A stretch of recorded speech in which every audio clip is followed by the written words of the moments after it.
Some days, life keeps moving, but you don't quite feel inside of it. You go where you need to go. You respond when people talk to you. You finish what's in front of you. Yet there's this quiet sense that you're operating on autopilot. Not unhappy, not okay either, just slightly removed. Like you're present in your schedule, but not fully present in yourself. Over time, a lot of life turns into maintenance, keeping up, staying responsible, handling what shows up.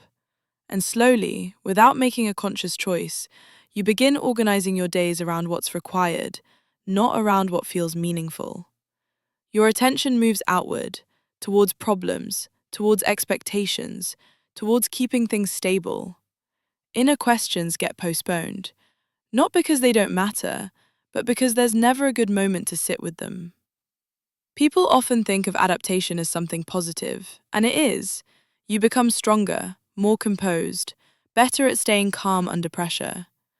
But adaptation also reshapes what you pay attention to. Emotions become quieter, reactions become smaller, needs become easier to ignore.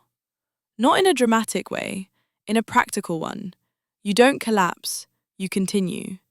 And that can slowly create distance between what you do and what you actually feel.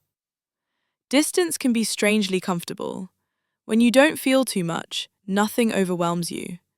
When you don't reflect too deeply, nothing pulls you into uncertainty. So your system learns that emotional space equals stability. It's not a conscious choice, it's a learned response. And once that response is familiar, it can stay even when things are no longer threatening. Not because you want to feel detached, but because your mind prefers what it already knows. After a while, something else starts to happen. Making choices becomes harder. Not because you're indecisive, but because your own preferences don't feel very clear anymore. You know what makes sense, you know what's practical, but what feels right? What feels meaningful? Those answers take longer to surface, not because they're gone, but because they haven't been asked for a while. Over time, it's easy to become known for what you provide, the reliable one, the responsible one who keeps things moving. And when that becomes your main role, your value can start to feel tied to being useful. So your days become about fulfilling expectations, not exploring who you are outside of them. You get very good at showing up for others, but less practiced at showing up for yourself. And slowly, your identity shifts from who am I becoming to what do I need to handle next? Not because you chose to disappear, but because your energy has been focused outward for a long time. People expect reconnection to feel obvious, like a realization, like motivation, like a sudden sense of direction. Most of the time, it doesn't arrive like that. It starts as discomfort, as boredom with old routines, as a quiet sense that something no longer fits. Not clarity, just awareness.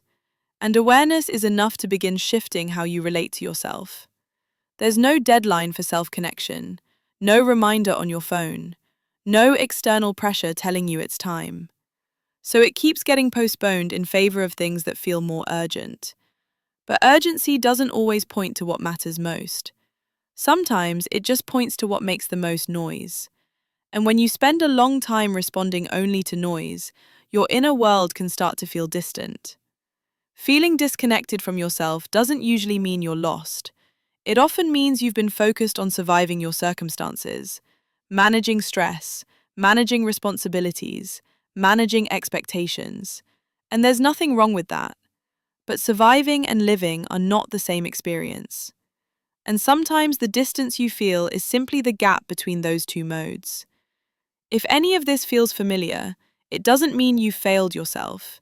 It usually means you've been doing your best to keep things together.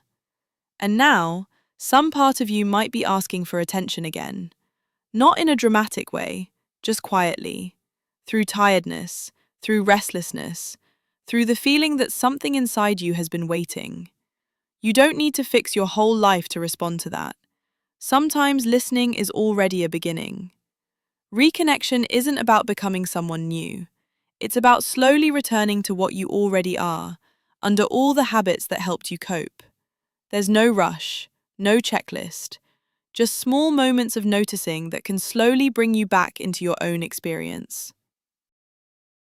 Thank you for being here and for giving yourself a moment of quiet reflection. Good luck and have a wonderful day.